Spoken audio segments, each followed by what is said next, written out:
আমরা মূল সূচনা কার্যক্রমটা শুরু করব।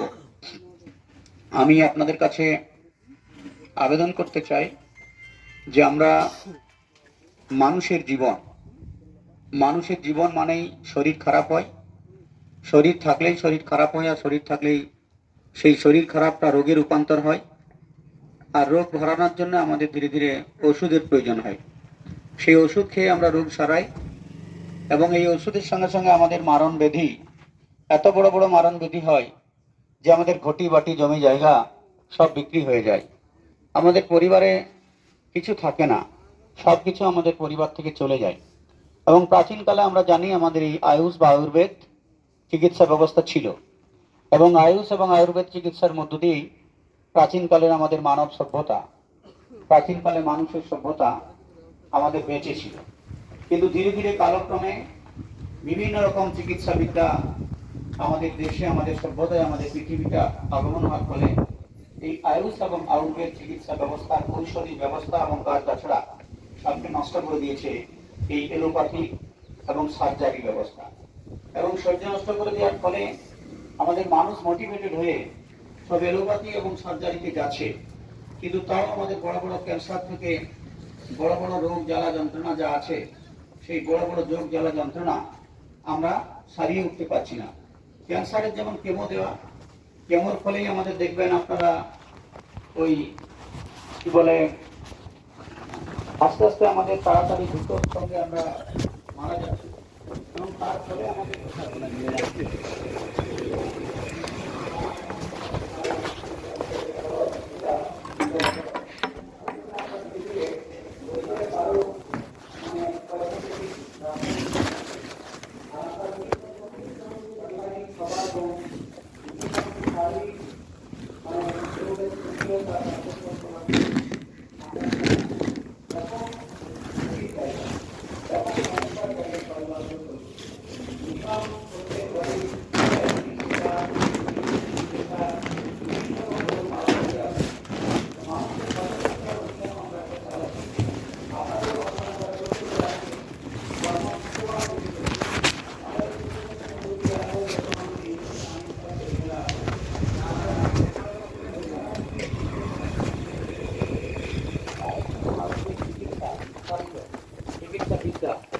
আমাদেরকে সমাজের ক্ষেত্রে ভালো জায়গায় একটা নিয়ে যাবে।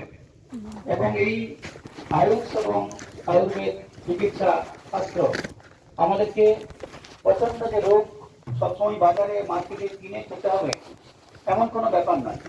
আমি যখন সকালে যখন রাজেশ ছিল তখন আমি ওই ফিবা পাতার জুস এবং আমাদের লাউয়ের জুস খেয়ে ঘর থেকে বেরোলাম।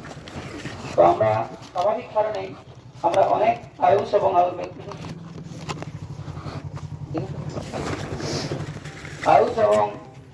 আয়ুর্বেদের ক্ষেত্রে আমরা যদি মানুষকে সচেতন করি, প্রত্যেকটা ঘরে প্রত্যেকটা পরিবারে সচেতন করি, তাহলে দেখবেন আমরা ধীরে ধীরে এই সমাজ সভ্যতায় মানুষকে যে পয়সার খরচ, ওষুধের যে খরচ এবং ওষুধ খেয়ে আমাদের যে খরচ হচ্ছে, এই ট্রেন্ডটা আমরা কমাতে পারবো, এবং সার্জারির মতো এবং এলোপ্যাথির মতো ব্যয়বহুল চিকিৎসা ব্যবস্থায় আমাদের সমাজকে অর্থনৈতিকভাবে সেভ এবং সেফটি রক্ষা করতে পারবো। আর যদি আমরা সেভ এবং সেফটি রক্ষা করতে পারি, আমরা এটাই এখানে করতে চাইবো, সবসময় যে ওষুধ দেবো এমন নয়। আমরা মানুষকে বলবো, সচেতন করব যে তোমরা তোমাদের কাছে যে ঔষধি গাছ আছে, সেই ঔষধি গাছ আমরা এখানে চাষবাসও করবো, এবং ঔষধি গাছ তোমাদেরকে চাষ করতে হবে। ঘরে যেমন আমরা লাউ গাছ লাগাই, যেমন সামলা গাছ লাগাই, যেমন আমরা কুঁদরি গাছ লাগাই, যেমন আমরা ফিবা গাছ লাগাই, এরকম যে আমাদের ঘরের উঠানে যে গাছপালা থাকে, আমাদের পূর্বপুরুষের এই গাছগুলো কিন্তু ঔষধি খাবারের গাছ ছিল। সেই জন্য ঔষধি খাবার গাছও আমাদের ক্ষেত্রে একটা বড়, আমাদের রোগ নিরাময়ের ক্ষেত্রে একটা ভাইটাল জায়গা হবে। সেটাই আমরা এখানে সূচনা করতে চাইছি। আমরা ধীরে ধীরে সমস্ত মানুষজনকে নিয়ে আমরা গ্রাম থেকে গ্রামান্তরে, অঞ্চলে অঞ্চলে, ব্লকে ব্লকে, জেলায় জেলায়, এবং টোটাল আমাদের পশ্চিমবঙ্গ, পশ্চিমাঞ্চল, এখানে আমাদের উড়িষ্যা, ঝাড়খণ্ড এবং বিহারের যে প্রত্যন্ত জঙ্গলমহল এলাকা আছে, এই এলাকার মানুষের আর্থিক সংকটের হাত থেকে, স্বাস্থ্য ব্যবস্থায় আর্থিক সংকটের হাত থেকে রক্ষা করার জন্য এবং মানুষকে সচেতন করার জন্য আমরা এই অভিযানটা চালাবো। এই সচেতনতামূলক অভিযান, স্বাস্থ্য শিক্ষামূলক অভিযান, চিকিৎসা শিক্ষামূলক অভিযান আমাদের কাজে অংশগ্রহণ করতে প্রত্যেকটা পরিবারকে অংশগ্রহণ করতে হবে।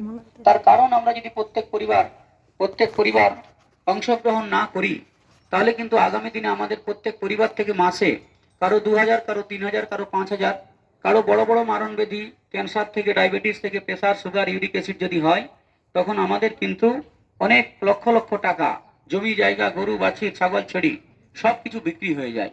এই যে বিক্রি হয়ে যাচ্ছে, এত খরচ, এত ব্যয়বহুল, এর থেকে সচেতনতামূলক অভিযানের মধ্য দিয়ে যদি মানুষকে আমরা সচেতন করতে না পারি, যদি মানুষকে আমরা সার্বিকভাবে বোঝাতে না পারি, উপলব্ধি করাতে না পারি, তাহলে কিন্তু আমরা সমাজকে, দেশকে, জাতিকে, রাষ্ট্রকে, মানুষকে রক্ষা করতে পারবো না, অর্থনৈতিক দুরবস্থার হাত থেকে রক্ষা করতে পারবো না।